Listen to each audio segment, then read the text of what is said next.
But మీలో ఆ video ఎంతమంది చూసారో నాకు తెలియదు. కానీ పైనుండి ఎయిర్ క్రాఫ్ట్ కిందకు వచ్చి ఎంతో సాహసోపేతంగా పైకి వెళ్ళేటప్పుడు అది కింద కొట్టేసి చనిపోయారు ఆయన. దానివల్ల ఇవాళ పాకిస్తాన్లో రకరకాల ఆర్టికల్స్ పెద్ద పెద్ద హెడ్లైన్స్ పెట్టి మరీ రాస్తున్నారు. తేజస్ అమ్ముడుపోతుందా, భారతదేశానికి అంత సత్తా ఉందా అని చెప్పి పాకిస్తాన్ కూడా రాస్తున్నాడు. మనం ఏదైతే కొంచెం గట్టిగా చేసాం ఆపరేషన్ సింధూర్, ఎలా అయితే పాకిస్తాన్ చెంప మీద ఒక లాగి పెట్టి కొడితే ఎలా కొట్టామో అలా కొట్టినట్టు అయిందో అది మనం మాట్లాడగలిగాం. డీజేటీ గారి పరిస్థితి కూడా అలాగే ఉంది. ఇప్పుడు మొత్తం అందరినీ తీసుకెళ్లి సామాగ్రి మొత్తాన్ని తీసుకెళ్లి చూపిస్తే లోపల అక్కడ ఏమీ లేదు, వెనక్కి వెళ్ళిపోయారు. మళ్ళీ అదే బాబు మోహన్ వచ్చి మళ్ళీ అదే కొండను చూపించి మళ్ళీ నేనే ఎత్తుతానంటే మళ్ళీ వీళ్ళు వెళ్తే ఎలా ఉంటుంది? అలా ఉంది ఇప్పుడు డీజేటీ గారు వాటను చూస్తుంటే. నిన్న దుబాయ్ ఎయిర్ షోలో జరిగిన దుర్ఘటన గురించి మనం ఖచ్చితంగా మాట్లాడాలి. తేజస్, మన భారతదేశపు తేజస్ ఏదైతే ఉందో అది కూలిపోయింది. అందులో ఉండే పైలట్ చనిపోయాడు. ఆయన ఒక నెగటివ్ జీఫోర్స్ మన్యూవర్ టర్న్ లో ఒక ఫీట్ చేయబోయి మిస్టేక్ జరిగి ఆయన చనిపోయాడు. ఆ పైలట్ మన భారతీయుడే, ఆ తేజస్ మనది. ఇవాళ దాని గురించి ప్రపంచం మొత్తం మాట్లాడుతుంది. కానీ ఇక్కడ కేటగారిగా 2 విషయాలు మనం అడ్రస్ చేయాలి. పాయింట్ నెంబర్ 1, ఆ పర్టికులర్ పైలట్ గానీ ఆ ఫ్లైట్ గానీ వేరే దేశంపైకి మిజైల్ చేస్తున్నా, ఏదో యుద్ధం చేస్తున్నా ఆయన చనిపోలేదు. ఒక ఎయిర్ షో చేస్తూ చనిపోయాడు ఆయన, ఒక ఎయిర్ షో చేస్తూ. ఇది ఎందుకు జరుగుతుందంటే కొన్ని వేల ఎయిర్ క్రాఫ్ట్లు వస్తాయి, మోడల్స్ రకరకాల దేశాల నుంచి. అంతేందుకు మన భారతదేశం నుంచి 19 మోడల్స్ వెళ్ళినాయి. బట్ మీలో ఆ వీడియో ఎంతమంది చూసారో నాకు తెలియదు. కానీ పైనుండి ఎయిర్ క్రాఫ్ట్ కిందకు వచ్చి ఎంతో సాహసోపేతంగా పైకి వెళ్ళేటప్పుడు అది కింద కొట్టేసి చనిపోయారు ఆయన. ఆయన ఎజెక్టర్ కూడా బయటికి తెలియదు, ఎందుకంటే ఆయన కూడా తెలియదు. లాస్ట్ సెకండ్ వరకు ఆయన కూడా తెలియదు, లేస్తదని అనుకున్నారు. బట్ ఏదో ఎక్కడో మిస్టేక్ జరిగింది, దాని మీద ఇన్వెస్టిగేషన్ నడుస్తుంది. కానీ కళ్ళ ముందు ఒక వ్యక్తి చనిపోతే అది ఏ దేశం వ్యక్తి అయినా అవనివ్వండి, యుద్ధం జరగకుండా ఒక వ్యక్తి చనిపోయాడు. శవాల మీద చిల్లర ఎరగడానికి వచ్చినట్టు ఈ పాకిస్తాన్ వాళ్ళు దాన్ని చూసి నవ్వుతున్నారు. మీరే ఒకసారి చూడండి.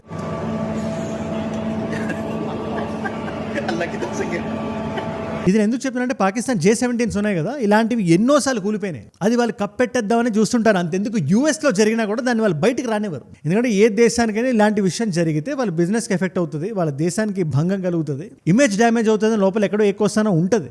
దానివల్ల ఇవాళ పాకిస్తాన్లో రకరకాల ఆర్టికల్స్ పెద్ద పెద్ద హెడ్లైన్స్ పెట్టి మరీ రాస్తున్నారు. తేజస్ అమ్ముడుపోతుందా, భారతదేశానికి అంత సత్తా ఉందా అని చెప్పి పాకిస్తాన్ కూడా రాస్తున్నాడు. Indians can't catch a break, మా పాకిస్తానీ కన్సల్టెన్సీని మీరు తీసుకోవాలని చెప్పి అక్కడ ఎలా రాస్తున్నారు మీరు ఒకసారి చూడండి. ఇది ఎంత సిగ్గు విడిచి మాడుతున్నారంటే మన 2001లో శాంక్షన్ అయింది తేజస్ అనే మోడల్.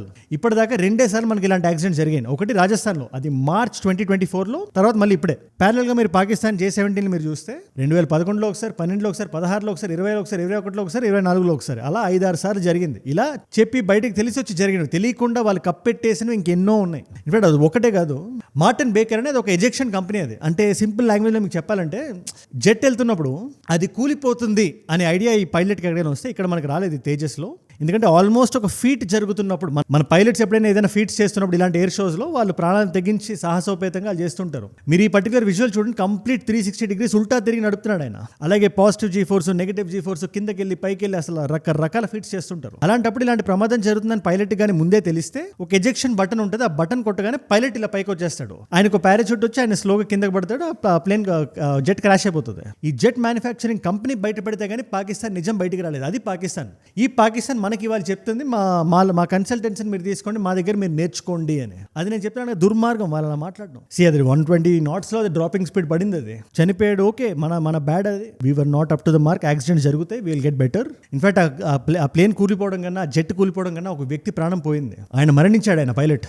దాని గురించి నాకు బాధగా ఉండి, ఒక 2 ఫైటర్ జెట్స్ తక్కువ వెళ్తాయో, లేదా బిజినెస్ సరిగ్గా నడవదో అని కాదు. ఇన్ఫాక్ట్ వన్ ఆఫ్ ఇన్సిడెంట్ నాకు చూసుకొని ఎవడు millions of dollars worth of business ఎవడు చేయడాలి, ఏ దేశం అయినా. ముఖ్యంగా ఇండోనేషియాతో మనం బ్రహ్మోస్ డీల్ అవుట్ సైన్ చేస్తున్నాం మనం. అలాగే తేజస్ కూడా కంప్లీట్లీ ఇండిజినస్ కాదు, అక్కడ కూడా ఒక మిస్టేక్ ఉంది మనది. ఈ ఇంజిన్స్ మనం అమెరికా నుంచి మనం తెప్పించుకుంటాం, మనం ఇంపోర్ట్ చేసుకుంటాం. సో మన సప్లై అమెరికన్స్ చేతిలో పెట్టాం మనం. రేపు పొద్దున్న ఏదైనా దేశం, ఇండోనేషియానే వచ్చింది, మాకు పలానా నంబర్ ఆఫ్ జెట్స్ కావాలి అని మనం అడిగితే మనం వెళ్ళి అమెరికాని అడగాలి ఆ ఇంజిన్స్ పంపిమని. సో దాని నుంచి కూడా మనం బయటకు రావాలి. మనం ఏదైనా ఇలాంటి డిఫెన్స్ డీల్స్ మనం వేరే దేశాలతో చేసేటప్పుడు మనం కంప్లీట్లీ ఇండిజినియస్ గా ఉండాలి. At least in the next couple of years నేను మనస్ఫూర్తిగా కోరుకుంటున్నా. ఇంక పాకిస్తానీ ట్వీట్లు అంటే ఇంకా వస్తానే ఉంటాయి. ఇన్ఫాక్ట్ లాల్ ఖిల్లా దగ్గర జరిగింది కూడా మేమే చేసామని చెప్పి ఒకడు వచ్చి మాట్లాడుతున్నాడు. ఒక ఇంటరిమ్ లీడర్ ఒకడు ఉన్నాడు, చౌదరి అన్వర్ ఉల్ హక్. మొన్ననే రిటైర్ అవుతూ మైక్ పట్టుకొని నోటికి వచ్చినట్టు వాగాడు. కాశ్మీర్ నుంచి లాల్ ఖిల్లా వరకు మనం ఏంటో మనం చూపిస్తున్నాం భారతీయులు. అంటే ఎవరు చూపిస్తున్నారు? మీరు సివిలియన్స్ ని చంపా, మీరు చూపించేది సివిలియన్స్ ని చంపి. ఆడు మాట్లాడిన ప్రతి మాట మీకు చెప్తాను. అండ్ ఒక ఐలాండ్ లాంటిది మనకి గుజరాత్ పక్కన సర్క్రీక్ దగ్గర, ఇన్ఫాక్ట్ సర్క్రీక్ అని కూడా నాకు పిలవాలనిపించదు, బాణగంగా దగ్గర కొన్ని కిలోమీటర్ల దూరంలో ఒక ఆర్టిఫిషియల్ ఐలాండ్ ఒకటి రెడీ చేస్తున్నారు Pakistan with the help of DJT. దీని గురించి అమెరికాలో చాలా పెద్ద హెడ్లైన్స్ పడుతున్నాయి. వాళ్ళు ఏం చేస్తున్నారు, ఆల్రెడీ అమెరికన్ కంపెనీస్ని, అమెరికాని ఫ్రూట్స్ని చేసింది పాకిస్తాన్. మా దగ్గర ఆయిల్ రిజర్వ్స్ ఉన్నాయి, గ్యాస్ ఉంది, లోపల ఓషన్లో సరిగ్గా వెతకాలి రండి అని చెప్పి. ఫస్ట్ టైంలో జరగలేదు, ఆ టైంలో ఇమ్రాన్ ఖాన్ ఉండేవాడు. अब जो एक्सॉन है उन्होंने एक ऑफशोर यानी हमारे समुद्र के अंदर उन्होंने एक जगह देखी है और उन्होंने कहा कि अब वो उनकी किश्ती आ गई, वो ड्रिलिंग कर रहे हैं उसमें. సరే ఒకసారి తప్పు చేస్తే నేర్చుకోవాలి. మళ్ళీ డీజేటీ గారు వచ్చారు, ఈసారి ఒక ఐలాండ్ కట్టిద్దాం ఉంటున్నారు. ఐలాండ్ కానీ సరిగ్గా కట్టకపోయినా, అది ఒక డిజాస్టర్ అయినా, అది పాకిస్తాన్ లాంటి దేశం ఉంది కాబట్టి అది భారతదేశానికి కూడా భంగం కలిగించే దాని గురించి ఇవాళ మనం డిస్కస్ చేయాలి. అండ్ వీటిలన్నిటికన్నా జాన్ కిరియాకు అని చెప్పి ఎక్స్ఏ ఏజెంట్, 20 సంవత్సరాలు అయింది రిటైర్ అయిపోయి, చాలా పుస్తకాలు రాశాడు, 30 నెలలు జైల్లో ఉండొచ్చాడు. ఆయన భారతదేశం గురించి ఒక ఇంట్రెస్టింగ్ స్టేట్మెంట్ ఇచ్చాడు, అది మీకు చెప్పాలి. దానికన్నా ముందు ఒక చిన్న మాట, ఈ జియో పొలిటికల్ వీడియోస్ నా నుంచి మీకు బాగా నచ్చినట్లయితే, మీరు ఫాలో అవుతున్నట్లయితే మీరు ఒకే విధంగా మద్దతు తెలపచ్చు. ఇంకా నేను ఎక్కువ చేయాలని మీరు అనుకుంటే జస్ట్ కింద కనబడే సబ్స్క్రైబ్ బటన్ నొక్కి పెట్టేసుకోండి. The love that you are showing to this channel on a daily basis మీరు చూస్తున్నారు కదా, నార్మల్ విషయం కాదు అది. The soft power that we have, దాన్ని నేను చాలా రెస్పాన్సిబుల్ గా వాడదాం అనుకుంటున్నా. And if you want be a part of this community, ఇంకా ప్రపంచంలో ఏ మూల ఏది ఎక్కడ జరిగినా కూడా మీరు క్యాప్స్యూల్ సైజ్ నాలెడ్జ్ పిల్స్ మీరు కన్స్యూమ్ చేద్దాం అనుకుంటే ఆ బటన్ నొక్కేసేది చెప్తా. సబ్స్క్రైబ్ చేశారుగా, డన్. అసలు ఈ కాంటెక్స్ట్ గురించి మీకు ఏ మాత్రం అర్థం కావాలన్నా ప్రస్తుతం అమెరికాకి ఇండియాకి ఏంటి రిలేషన్షిప్ మీరు తెలుసుకోవాలి. పాకిస్తాన్తో ఒకవేళ మనకు ఒక మైనర్ స్కేల్ కాన్ఫ్లిక్ట్ జరగాల్సి వచ్చినా కూడా దానికి అమెరికానే కారణమై ఉంటుంది. కాబట్టి America India bilateral relationship is very very important. మీరు జాగ్రత్తగా చూడండి. టారిఫ్లు అని చెప్పి మనం చాలా కాలం వరకు మనం మాట్లాడాం. మన మీద ప్రపంచంలోనే 50% టారిఫ్ వేసి మాట్లాడాడు ఆయన డీజేటీ. నౌ మనకి పీయూష్ గోయల్ గారు కానీ, రాజ్నాథ్ సింగ్ గారు కానీ, వీళ్ళందరూ చాలా కాన్ఫిడెంట్గా ఉన్నారు. మనం వంగలేదు, అమెరికా ఏం చెప్పినా తలొగ్గలేదు మనం. అయినప్పటికీ మనం చిన్న మైనర్ డీల్స్ అమెరికాతో చేసుకుంటూ ఒక ఫ్రెండ్లీ హ్యాండ్ షేక్ జోన్కి మనం రాబోతున్నాం అనే ఒక కాన్ఫిడెన్స్ అని వాళ్ళు వ్యక్తం చేస్తున్నారు. ఎందుకు?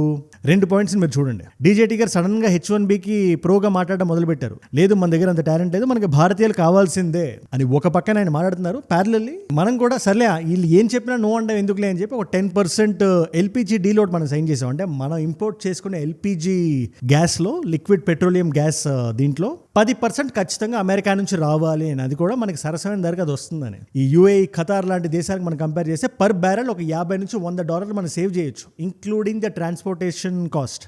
సో ఇలా మనం బరంపురం డీల్ ఒకటి మనం సైన్ చేస్తాం అమెరికాతో.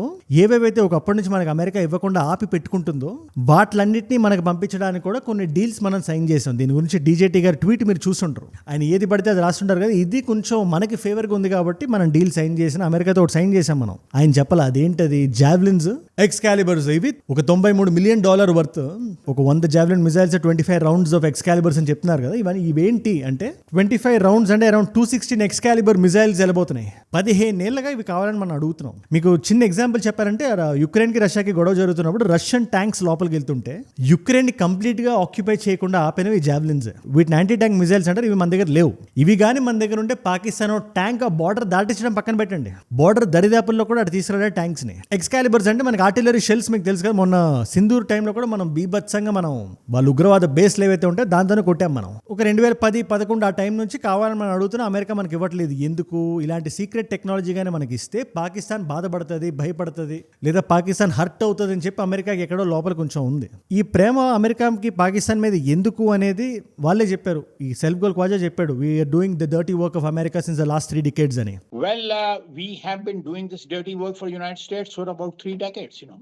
అది కాకుండా ఇలాంటి crypto deals, world liberation federation ఇలాంటి ఏవో కంపెనీలు ఉంటాయి. దాంట్లో సంతకాలు గట్రా పెట్టడం వల్ల డీజేటీ గారి ఆస్తి గట్రా పెరుగుతుంటది. అదే కాకుండా పాకిస్తాన్ చాలా మంచి సర్వెంట్, ఏదైనా దేశానికి చాలా నీట్ గా సర్వింగ్ చేస్తుంది. అది ఎస్సీఓలో కూడా షేబాజ్ షరీఫ్ చూస్తే మనకు అర్థమైపోయి ఉంటుంది.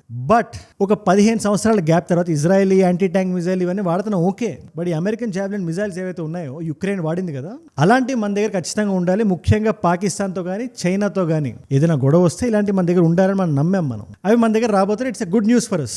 అదే కాదు, ఈ 50% టారిఫ్ ఏదైతే ఉందో దాన్ని ఒక 14% తగ్గిస్తామని చెప్పి అన్అఫిషియల్ టాక్ మనకి వినబడుతుంది. అదే కానీ జరిగితే క్వాడ్ సమిట్ కూడా జరుగుతుంది, డీజేటీ గారు వస్తారు, చేయి కలుపుతారు, మళ్ళీ అంతా బాగానే ఉంటుంది, ఆల్ ఈజ్ వెల్ జోన్కి వెళ్ళిపోతుంది. అండ్ బ్రిటిష్ అమెరికన్ కాంగ్రెస్ లో కూడా ఇది ఒక ఐడియా ఉండే ఉంటుంది.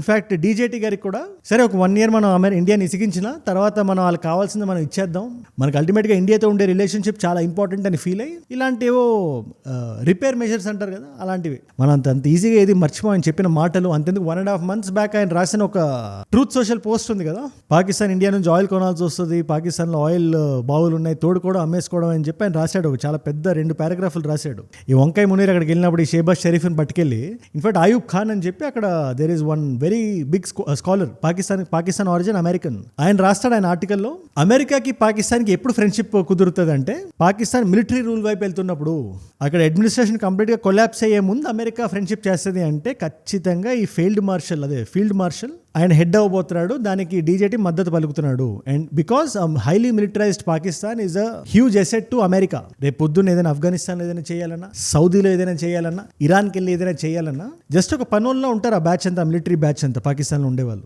అమెరికాకి. ఎనీవేస్ ఈ జావ్లిన్ మిజైల్స్ తో పాటు ఎక్స్కాలిబర్ ఆర్టిలరీ షెల్స్ ఉన్నాయి కదా, ఇవి కోర్స్ కరెక్టెడ్ వస్తాయి, మామూలు షెల్స్ కాదు ఇవి. వీటిని మనం రీస్టాక్ చేయడం చాలా ఇంపార్టెంట్. ఇవి మన దగ్గర ఉన్నాయని పాకిస్తాన్కి తెలియడం ఇంకా ఇంపార్టెంట్. వాళ్ళకి ఆ రోజు గుర్తొస్తే మరి May 6, 7, 8 అంటే వాళ్ళకి లోపల వెన్నులో ఉనుకు పుడుతుంది వాళ్ళకి. మన ఆర్టిలరీ షెల్స్ వాళ్ళకి చేసిన డ్యామేజ్ వాళ్ళకి గుర్తు చేస్తే జనాల వరకు వాళ్ళు తీసుకెళ్లేదు, కానీ అడ్మినిస్ట్రేషన్ కానీ అక్కడ మిలిటరీకి కానీ అక్కడ తెలిసి ఏం జరిగిందో వాళ్ళకి తెలుసు. కానీ ఎలా ఏం జరిగినా కూడా కొంచెం నెరేటివ్ సైడ్ మనమే పుష్ చేసేద్దాం, మనమే గెలిచేసామని చెప్దాం అని పాకిస్తాన్కి ఎప్పుడు ఉంటుంది. ఈ రెచ్చగొట్టుడు స్పీచ్లు మాట్లాడడం, లాల్ ఖిల్లా అని చెప్పి నోరు ఎట్లా వస్తే అట్లా మాట్లాడడం, ఇదంతా కూడా ఈ కాన్ఫ్లిక్ట్ కోసం. వాళ్ళకి ఎందుకో యుద్ధం కావాలి. ఇప్పుడు సెల్ఫ్ గోల్ క్వాజవచ్చు అంటాడు, అది ఇమినెంట్, అది మేము రెడీగా ఉన్నాం, యుద్ధం అనేది ఒకటి జరుగుతుంది ఖచ్చితంగా ఇండియాతో, దేనికైనా ఢీ కొట్టడానికి మేము రెడీ అంటున్నాడు ఆయన. అండ్ అమెరికా కూడా వెనక నుంచి కొంచెం పాకిస్తాన్కి పుష్ చేయడానికి, ఆ నెరేటివ్ పుష్ చేయడానికి రెడీగా ఉంది. ఇది డీజేటీ గారి స్పీచ్ల్లో మీకు క్లియర్గా అర్థమవుతుంది. ఎంత ఇండియాతో ఫ్రెండ్షిప్ చేయాలని ఉన్నా కూడా పాకిస్తాన్ ఇండియాని న్యూట్రలైజ్ చేయాలి, సేమ్ పేజ్లో పెట్టాలి, సేమ్ సెంటెన్స్లో వాడాలి. 8 జెట్లు కూల్చేసాం అని చెప్పి అన్నాడు కదా, ఆయన సొంత కాంగ్రెస్ మెన్ టీం నుంచి వచ్చిన ఈ రిపోర్ట్ ఒకసారి మీరు చూడండి. 3 జెట్లు కూలబడ్డాయి, అందులో కూడా ఎన్ని రైఫిల్స్ ఉన్నాయో మాకు తెలియదని క్రిస్టల్ క్లియర్గా ఉంది అందులో.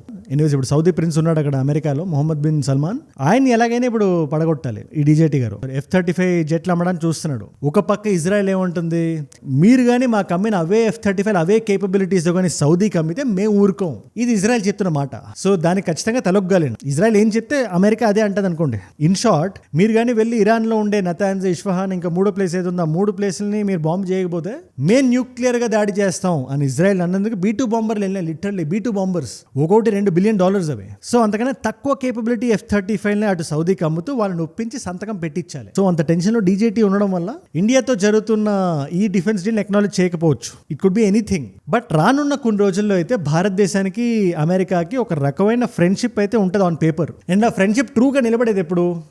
నేను అడుగుతున్నా, ఎప్పుడైతే అన్బ్యాలెన్స్డ్ అపీస్మెంట్ పాకిస్తాన్కి ఆగుతుందో, పర్సనల్ బెనిఫిట్స్ కోసం మన పాకెట్లోకి వెళ్ళే డాలర్ల కోసం, ఇదే డీజేటీ ఫస్ట్ టర్మ్ లో కూర్చున్నాడు. 2016 to 2020 was the term. 2017 to 21 ఈ టైంలో జరిగింది అది. 2018-19 మధ్యలో ఆ టైంలో Imran Khan was the leader. ఆ వ్యక్తి ఏం చెప్పాడు, మైక్ పట్టుకొని ఎక్సాన్ మొబైల్ అనే ఒక సంస్థ పాకిస్తాన్కి వస్తుంది, మన దగ్గర మంచి ఆయిల్ ఉంది, వాళ్ళు తవ్వుతారు చూస్తారని చెప్పిన తర్వాత వాళ్ళు వచ్చి మొత్తం తవ్వి లోపల ఏమీ లేక అది తుస్సుమని వెళ్ళిపోయారు వాళ్ళు. డీజేటీ గారు కూడా ఆ టైంలో బాగా ఫ్రస్ట్రేట్ అయ్యారు. చెప్తుంటే నాకు చాలా కొంచెం ఫన్నీగా ఉంది. అంటే ఇది ఏంటి, ఒక సినిమాలో బాబు మోహన్ గారి సీన్ ఒకటి గుర్తొస్తుంది నాకు. అది ఏ సినిమా నాకు తెలియదు, ఎప్పుడో పాత సినిమా అది. ఏదో కామెడీ సీన్ వస్తే చూశాను. అది ఊరంతా చెప్తాను, నేను కొండను ఎత్తుతాను చూడండి అని చెప్పి ఊరంతా వస్తుంది. అక్కడ దాకా వెళ్ళినప్పుడు చేతులు ఇట్లా ఎత్తి కొండను తీసుకొచ్చి నా భుజాల మీద పెట్టండి, అప్పుడు నేను మోస్తానని చెప్తాడు. ఊరంతా కమెడియన్స్ అయిపోతారు, వెనక్కి వెళ్ళిపోతారు.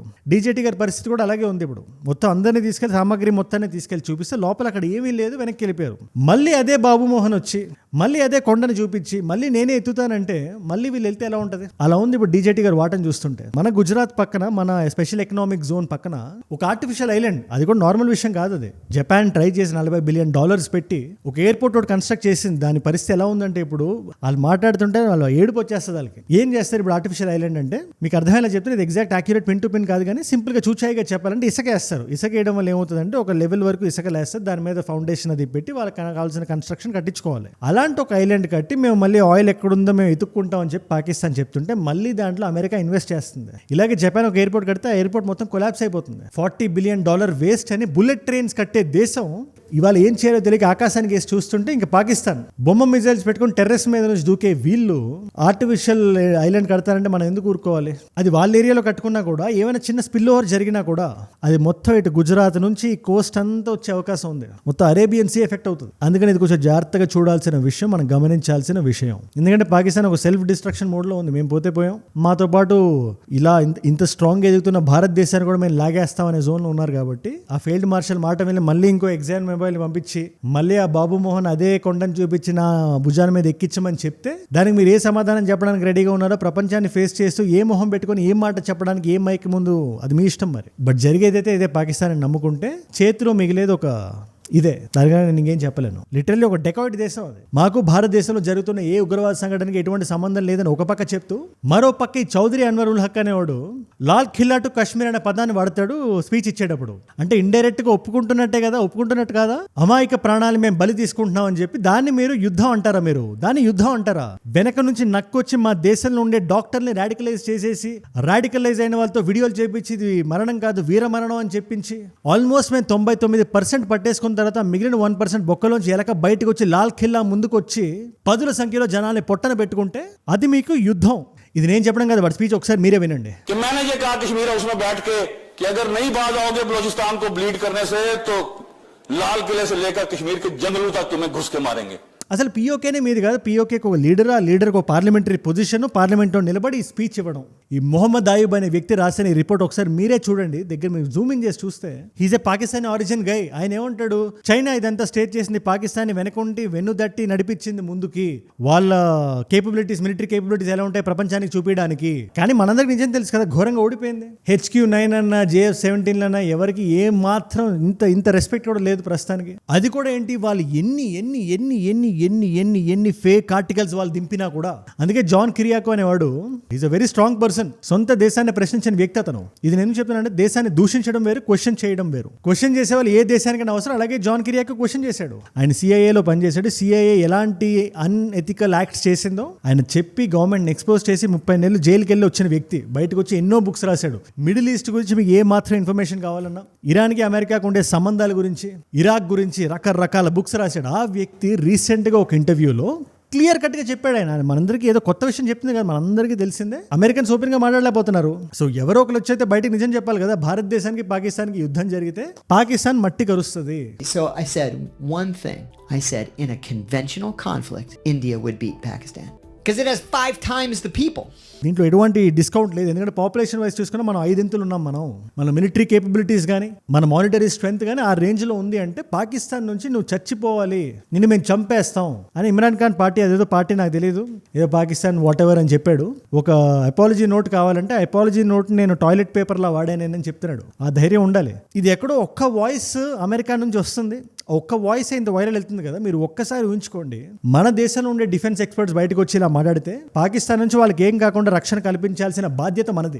ఎంత ధైర్యం అంటే ఒక అమెరికన్ సిటిజన్ ex-CIA ఏజెంట్ మేము చంపేస్తాం అని చెప్పి బెదిరిస్తుంది పాకిస్తాన్ లాంటి ఒక దేశం. పాకిస్తాన్ లాంటిది. That's why Pakistan is a snake కైనా కొద్ది గొప్ప పవర్స్ ఉంటాయి. దీన్ని ఎవరితో పోల్చాలి, ఎవరితో పోల్చినా వాళ్ళు పరువు పోతుంది. దేంతో పోలిస్తే కరెక్ట్ అని మీరే కింద కామెంట్స్ లో ఖచ్చితంగా రాయండి. సౌదీ చాలా కాలం ప్రొటెక్ట్ చేసింది పాకిస్తాన్ అని కొత్త విషయం ఒకటి మనకి చెప్పాడు. చాలా టైం ప్రొటెక్ట్ చేసినట్టు 2002 ఆ టైంలో. ఇన్ఫాక్ట్ ఆ టైంలో పాకిస్తాన్ న్యూక్లియర్ ఆయుధాలు మొత్తం అమెరికన్ హ్యాండ్ ఓవర్ లో ఉండేవి. ఇది ఆయన చెప్తున్న మాట. ఇది ఇన్ఫాక్ట్ ఇరాన్ టైంలో కూడా ఏదైతే ఈ నేతన్యాహు బెదిరించారు అనే విషయాన్ని మనం మాట్లాడుకున్నాము, అది కూడా ఈ జాన్ కిరియాకో అనే వ్యక్తి చెప్తుంది.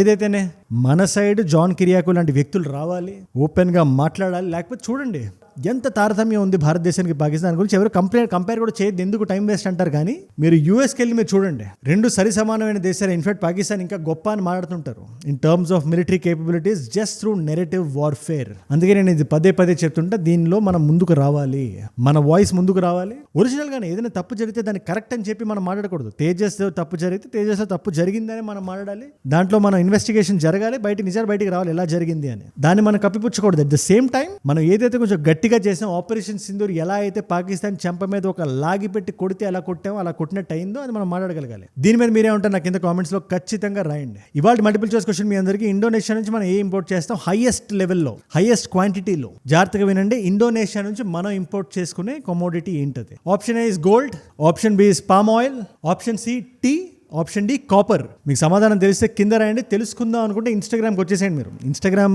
నేను ఎందుకు చెప్తుంటానంటే, most of you will right, but ఇన్స్టాగ్రామ్లో మీరు ఉండడం వల్ల నా డైలీ లైఫ్లో జరిగే యాక్టివిటీస్ నుంచి ఏదైనా బ్రేకింగ్ న్యూస్ అయితే దాన్ని స్టోరీలో పెట్టడం, ఏదైనా వీడియో ఐడియా టాపిక్ కోసం మీరు నా దగ్గర రావడం, మల్టీపర్పస్ ఇది అది ఇన్స్టాగ్రామ్ అనేది. మనకి యూట్యూబ్ ఎలాగో ఇన్స్టాగ్రామ్ కూడా అంతే. సో ట్రూగా బిగినింగ్ నుంచి ఫాలో అయ్యే వాళ్ళందరూ ఇన్స్టాగ్రామ్లో కూడా ఫాలో అయి పెట్టుకోండి. అండ్ ఈ క్వశ్చన్స్కి ఆన్సర్స్ ఏజుడ్ రీల్స్ అని డిఫరెంట్ పేజ్ ఉంది, అక్కడ కూడా పెట్టేయమంటుంటా. ఇది ఆల్ మన ఛానల్స్, ఏజుడ్ గ్లోబల్ కానీ, ఏజుడ్ అన్ఫిల్టర్డ్ యూట్యూబ్లో కానీ, మీ నాన్ తెలుగు ఫ్రెండ్స్కి నా కైండ్ ఆఫ్ వీడియోస్ కానీ, లేదా ఫిట్నెస్ ఫ్యాషన్ గ్రూమింగ్ వీడియోస్ కానీ మీరు చూద్దాం అనుకుంటే, we're growing horizontally, be a part of the community. And మీరు ఇక్కడ దాకా నా వీడియోలో వచ్చారంటే నా వీడియోస్ మిమ్మల్ని ఆకట్టుకుంటున్నాయి, ఒక వాల్యూ పొందుతున్నారు. Thank you so much for that. మీరు ఇస్తున్న వాచ్ టైం రిటెన్షన్ ఉంది కదా, ప్రాణం పెట్టి నన్ను పనిచేయడానికి, రోజు నిర్భయంగా నిర్మోహమాటంగా మీ ముందుకు వచ్చి మాట్లాడడానికి నన్ను ప్రేరేపిస్తుంది, ప్రోత్సహిస్తుంది. దానికి మీరే నా ప్రేరణ, యో మై ఇన్స్పిరేషన్. మీరు ఇలా డైలీ ఈ kind of videos, geo politics అనే డొమైన్ లో ఒక సాలిడ్ కల్ట్ ఆడియన్స్ మనకి ఏర్పడ్డారు. ఆ కమ్యూనిటీ ఇంకా పెరగాలంటే ఈ వీడియోస్ మీరు ఆడియన్స్ అయితే మీరు ఖచ్చితంగా దీన్ని సబ్స్క్రైబ్ చేసి పెట్టుకోండి.